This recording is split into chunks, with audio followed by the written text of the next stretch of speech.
أعوذ بالله من الشيطان الرجيم بسم الله الرحمن الرحيم واضرب لهم مثل الحياة الدنيا كماء أنزلناه من السماء فاختلط به نبات الأرض فأصبح هشيما تذروه الرياح وكان الله على كل شيء مقتدرا۔ مثل الحیات الدنیا، ہم اردو میں حیات اور طرح لکھتے ہیں، عربی میں دیکھیں حیات اور طرح لکھا ہوا ہے، تو اس کو پڑھیں گے اسی طرح اردو والی حیات کی طرح حیات۔ مثل الحیات الدنیا، آگے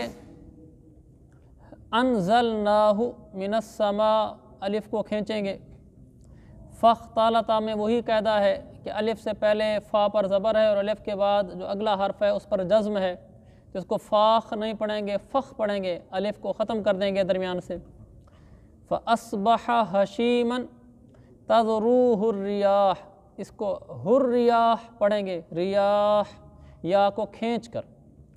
وَكَانَ اللَّهُ عَلَى كُلِّ شَيْءٍ مُقْتَدِرًا، یہ آسانی ہے۔ تو یہاں سے دوسری مثال بیان کی جا رہی ہے۔ میں نے عرض کیا تھا کہ سورۃ الکہف میں اللہ تعالیٰ نے 3 قصے اور 3 مثالیں بیان کی ہیں۔ ایک قصہ بھی بیان ہو چکا اور ایک مثال بھی کل گزشتہ بیان ہو گئی۔ آج یہ دوسری مثال بیان ہو رہی ہے، اور پھر انشاءاللہ آج ہی شاید تیسری مثال بھی آ جائے گی، اور پھر اس کے بعد 2 قصے باقی رہ جائیں گے۔ یہ دوسری مثال کون سی ہے؟ اللہ فرماتے ہیں وَاضْرِبْ لَهُم مَثَلَ الْحَيَاةِ الدُّنْيَا، میرے پیغمبر آپ ان کے سامنے دنیاوی زندگی کی مثال بیان کریں۔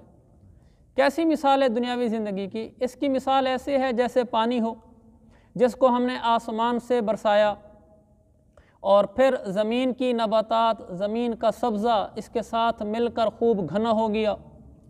فَأَصْبَحَ حَشِيمًا، پھر یہ جو سبزہ تھا یہ ریزہ ریزہ ہو گیا، اس طرح ریزہ ریزہ ہوا کہ اس کو ہوائیں اڑا کر پھرتی ہیں، یعنی ہوائیں اڑا کر لے جاتی ہیں، اور اللہ تعالیٰ ہر چیز پر مکمل قدرت رکھتا ہے۔ یہ مثال مکمل ہوگی۔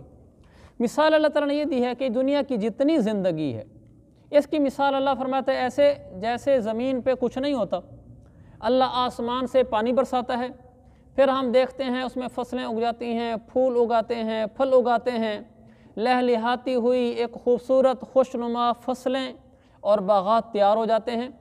اب انسان ان کو دیکھ کر کیسے خوش ہوتا ہے، لہلہاتی فصل کو، خوشنما پھولوں کو۔ پھر ایک وقت ایسا بھی آتا ہے کہ یہ فصل بالکل ختم ہو کر چٹیل میدان ہو جاتی ہے، یعنی یا تو کوئی آسمانی آفت آتی ہے یا کچھ بھی نہ ہو، انسان جب فصل کاٹتا ہے، مثلا ایک وقت ہے کہ گندم لگی ہوئی ہے تو بڑی اچھی لگ رہی ہوتی، جب گندم کو بالکل کاٹ لیتے ہیں کچھ بھی نہیں بچتا، وہ چھوٹے چھوٹے شروع والے مونڈ بچے پڑے ہوتے ہیں، تو وہاں جاتے ہوئے بھی آدمی کے پاؤں کو چوبتے ہیں، یعنی وہ اس کو کوئی بالکل ختم ہو چکا ہوتا ہے نظام۔ اللہ فرماتا ہے جیسے تم اپنی آنکھوں سے دیکھتے ہو کہ ایک وقت فصل لہلہا رہی ہوتی ہے، آنکھوں کو اچھی لگ رہی ہوتی ہے، دل کو بھلی لگ رہی ہوتی ہے، اور پھر کچھ ہی عرصے بعد وہ بالکل ختم ہو جاتی ہے، بالکل یہی مثال دنیاوی زندگی کی ہے۔ آج دنیاوی زندگی کی جو تمہیں رونق نظر آ رہی ہے، چہل پہل نظر آ رہی ہے، گہما گہمی نظر آ رہی ہے تمہیں اپنی زندگی میں، مثلا میں شادیوں خوشی میں آ جا رہا ہوں، کپڑے اچھے پہن رہا ہوں، شکل و صورت اچھی بنائی ہوئی ہے، اور دنیا میں دوستوں کے ساتھ اٹھ بیٹھ رہا ہوں، گپ شپ چل رہی ہے، یہ ایک اچھا سا منظر ہے۔ اللہ فرماتا ہے تمہاری زندگی کا یہ منظر بھی ایک دن ایسے ہی ختم ہو جائے گا جیسے فصل ختم ہو جاتی ہے، کچھ بھی باقی نہیں رہے گا، جیسے فصل کا نام و نشان نہیں ہوتا، وہاں ہل چلا دو تو پتہ بھی نہیں ہوتا کہ اس سے پہلے کون سی فصل تھی۔ ایک دن تمہاری اس بارونق چہل پہل والی زندگی کا بھی ایسے ہی خاتمہ ہو جائے گا، اور تم ایسے ہی مٹ جاؤ گے یہاں سے۔ تو اس بات کو اگر انسان سامنے رکھے کہ میں نے ایک دن مر جانا ہے اور میں نے مٹ جانا ہے، میری کوئی حیثیت نہیں ہے، تو انشاءاللہ پھر گناہوں سے بچنا آسان ہو جاتا ہے۔ اور آدمی جب آخرت کو بھول جاتا ہے، انہی چہل پہل رونقوں اور بہاروں میں گم ہو جاتا ہے، دنیا کی رعنائیوں اور رنگینیوں میں دل لگا بیٹھتا ہے، تو پھر مرنے کو بھی دل نہیں کرتا، گناہ چھوڑنے کو بھی دل نہیں کرتا۔ تو آدمی سوچتا رہے کہ میں نے مر جانا ہے، میں نے مٹ جانا ہے۔ آگے پھر دنیا کی زندگی میں انسان کو جس چیز سے دھوکہ لگتا ہے، یعنی جو اس کو بھلی لگتی ہیں، خوشنما لگتی ہیں، جن میں وہ پھنستا ہے، جس کی زیب و زینت سے متاثر ہو کر، وہ 2 چیزیں ہیں، وہ اگلی آیت میں بیان فرمائیں۔ المال والبنون زینت الحیات الدنیا، مال اور اولاد یہ دنیاوی زندگی کی زینت ہے۔ انسان مال میں ہو تو ہواؤں میں اڑ رہا ہوتا ہے، بچے اولاد بیٹے ہوں تو پھر بھی وہ ہواؤں میں اڑ رہا ہوتا ہے، ان میں دھوکے میں پڑ جاتا ہے، مال کی وجہ سے آخرت کو بھولتا ہے یا اولاد کی وجہ سے بھولتا ہے۔ میرے پاک پیغمبر کی حدیث ہے الولد مبخلۃ مجبنۃ، اولاد انسان کو کنجوسی پر اتارتی ہے، اولاد انسان کو بزدلی پر اکساتی ہے، اتارتی ہے، تیار کرتی ہے، ابھارتی ہے، کہ بیٹوں کی وجہ سے، اولاد کی وجہ سے انسان کنجوس ہو جاتا ہے کہ جی اگر اللہ کے نام پر دے دے تو بچوں کو کیا کھلاؤں گا، یا کھلانا تو پھر بھی شریعت میں معتبر ہے، بچوں کے خواہشیں چونچلے پورے کرنا، تو وہ اگر اللہ کے نام پر دیتا ہے تو یہاں یہ نہیں ہوتے، تو اولاد کنجوسی پر اتار دیتی ہے۔ جہاد میں نکلنا پڑ جائے تو بخل تو مال میں آیا تھا، اور جہاد میں نکلتے ہوئے بزدلی آ جاتی ہے کہ انسان کہتا ہے کہ وہ میں گیا مر گیا، میرے بچوں کو کون پالے گا پیچھے، تو اس لیے وہ جاتا ہی نہیں ہے۔ تو اس لیے یہ مال اور اولاد دنیاوی زندگی کی زینت ہے، انسان اسی میں پھنستا ہے۔ اس کے ساتھ دوسری چیزیں بھی اگر ملا لیں، دوسری آیتیں حدیثیں بھی، تو عورت بھی جس کو اللہ کے نبی نے روکا ہے ان کے میں پھنسنے سے، آپ نے فرمایا فاتقوا الدنیا واتقوا النساء، دنیا سے بچنا پہلے فرمایا، ان دنیا حلوۃ خضرہ، دنیا میٹھی ہے، سرسبز و شاداب ہے۔ پھر حدیث میں ہے فاتقوا الدنیا واتقوا النساء، دنیا سے بچنا اور عورتوں سے بچنا، کہ عورتوں کے فتنے میں جو پھنس جاتا ہے وہ بھی آخرت کو بھول جاتا ہے۔ تو یہ وہ چیزیں ہیں جس سے انسان آخرت سے بھٹکتا ہے۔ تو ہم نے کبھی مال کے اندر پھنس کر اللہ کی نافرمانی پہ نہیں آنا، اولاد کی وجہ سے نافرمانی نہیں کرنی۔ آگے فرمایا والباقیات الصالحات، باقیات پڑھیں گے، دونوں کو کھینچیں گے، با کو بھی یا کو بھی، چونکہ کھڑی زبر ہے نا۔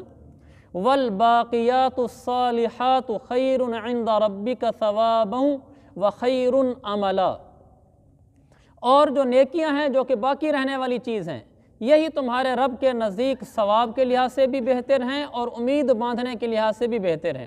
یعنی جس سے انسان امید باندھے وہ نیکی ہے، نیکی بھی وہ جو باقی رہ جائے۔ دیکھو نا انہوں نے کہا الباقیات، نیکیاں باقی رہنے والی، ہر نیکی باقی نہیں رہتی۔ وہ کہتے ہیں نا ہمارے یہاں کہ گاڑی خریدنا آسان ہے، گاڑی کو رکھنا مشکل ہے، اے سی خریدنا آسان ہے، اے سی رکھنا مشکل ہے، اے سی کو برقرار رکھنا، باقی رکھنا مشکل ہے۔ اس کا بل ہر مہینے کا جو آتا ہے آدمی اسی میں کہتا ہے یہ بیچ دوں، گاڑی لے لی، اس کے جو خرچے نکلتے ہیں تو پھر آدمی کہتا ہے گاڑی بیچ دوں۔ تو گاڑی کو لینا آسان ہے اور اس کو باقی رکھنا مشکل ہے، ایسے ہی نیکی کو کرنا آسان ہے، باقی رکھنا مشکل ہے۔ نیکی میں نے کر لی اور جب کبھی موقع آیا ریاکاری کا تو ریاکاری کر دی، جی ہم نے تو فلاں غریب بچی کی بڑی مدد کی تھی، جی فلاں جگہ میں نے مسجد بنوا دی ہے، جی الحمدللہ میں نے اتنے حج کیے ہوئے ہیں، جی اللہ کا دیا بڑا کچھ ہے، بڑی غریبوں کی میں مدد کر دیتا ہوں، یہ فلاں کو بھی ہم نے پلاٹ لے کر دیا ہے۔ تو جب انسان نیکی تو کر لیتا ہے لیکن اس کو ضائع کر بیٹھتا ہے، اور جب ضائع کر بیٹھتا ہے تو نیکی ہے لیکن باقی نہیں رہی۔ اللہ فرماتا ہے الباقیات، نیکی ہو اور باقی بھی رہے، تو اپنی نیکی کو باقی رکھنا۔ حضرت تھانوی نے ایک واقعہ لکھا نا، کہتے ہیں میں ایک آدمی کے پاس گیا تو اس نے اپنے ملازم سے کہا جا وہ سراہی لے آ جو میں 5ویں حج پر لے کر آیا تھا۔ حضرت تھانوی نے کہا چلو سراہی تو تیرے پاس آ گئی، حجوں کا پتہ نہیں ہے کہ ہے یا نہیں ہے، کیونکہ آپ نے خود کہہ دیا 5ویں حج پر لے کر آیا تھا، اس کی کیا ضرورت تھی بتانے کی جی 5ویں حج پر لے کے آیا تھا، تاکہ پتہ چلے جی 5واں حج ہو چکا ہے میرا۔ تو نیکی کو باقی رکھنا مشکل ہے، ہاں نیکی باقی رہ جائے پھر میں رب فرماتا ہے خیرن، بہت بہترین چیز آپ نے کما لی ہے، اب اس کا جو اللہ آپ کو بدلہ دے گا وہ بہت زیادہ ہوگا۔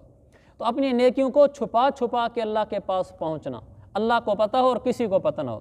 آگے آخرت کے دن کی ہولناکی اور اس کی وحشت اور اس کی دہشت بیان کی، فرمایا وَيَوْمَ نُسَيِّرُ الْجِبَالَ وَتَرَى الْأَرْضَ بَارِزَةً وَحَشَرْنَاهُمْ فَلَمْ نُغَادِرْ مِنْهُمْ أَحَدًا، اور وہ دن یاد رکھو جس دن ہم پہاڑوں کو چلائیں گے اور تم دیکھو گے کہ زمین بالکل کھلی ہے، اور اس دن ہم سب کو اکٹھا کر لیں گے، ہم کسی ایک کو بھی نہیں چھوڑیں گے۔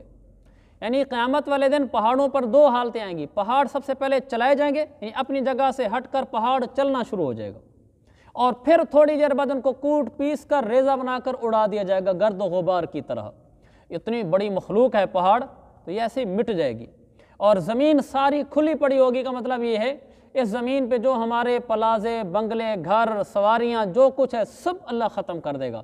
ایک کھلا میدان ہوگا جہاں لا تری فیہا عوجا ولا امتا، قرآن کہتا ہے وہاں کوئی اونچی چیز، کوئی نیچی چیز، کوئی بلند مکان، کوئی نیچے والے مکان، کچھ بھی نظر نہیں آئے گا، ساری زمین ایک صاف میدان کی طرح ہو جائے گی اور اس میدان میں ہم سب کو جمع کریں گے۔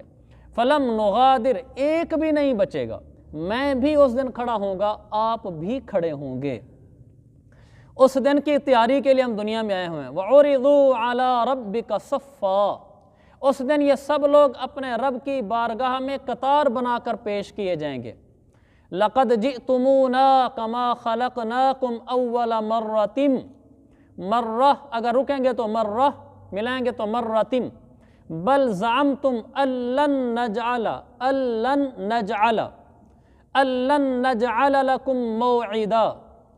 کیا خوبصورت جملہ ہے۔ اللہ تعالیٰ فرماتے ہیں ہم کہیں گے لَقَدْ جِئْتُمُونَا كَمَا خَلَقْنَاكُمْ أَوَّلَ مَرَّةٍ، آخر ہمارے پاس اسی طرح آ گئے ہو نا جس طرح ہم نے تمہیں پہلی دفعہ پیدا کیا تھا۔ کیسے پہلی دفعہ پیدا کیا تھا؟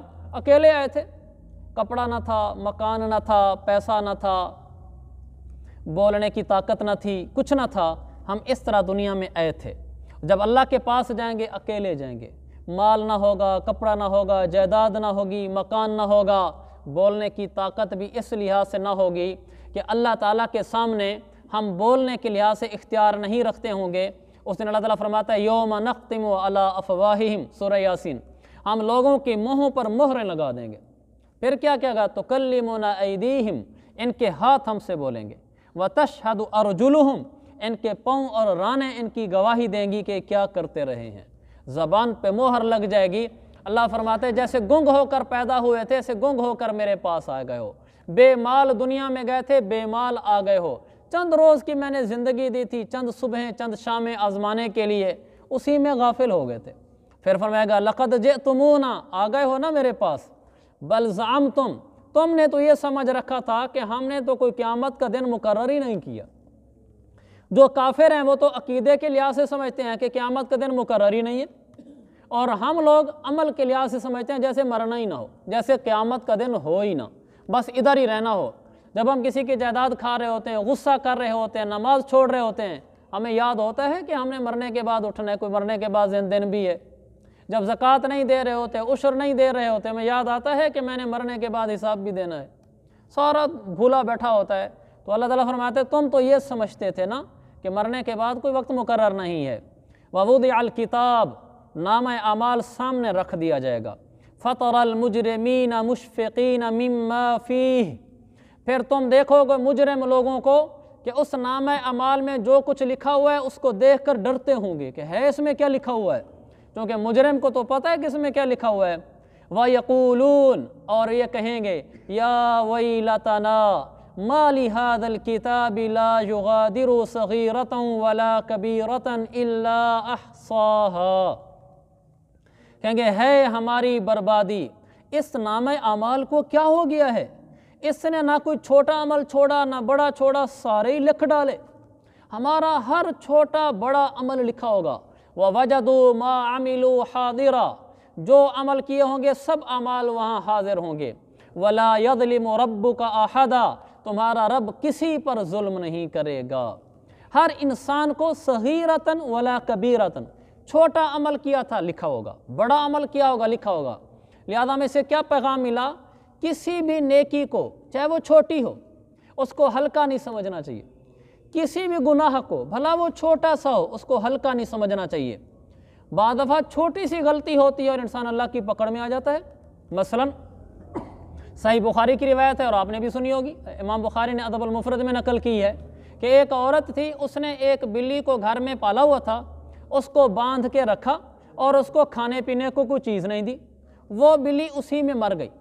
اللہ تعالیٰ نے اس بات پر اس عورت کو عذاب میں ڈال دیا کہ تو نے اس بلی کو جب باندھا تھا تو اس کی خوراک کا انتظام کیوں نہیں کیا۔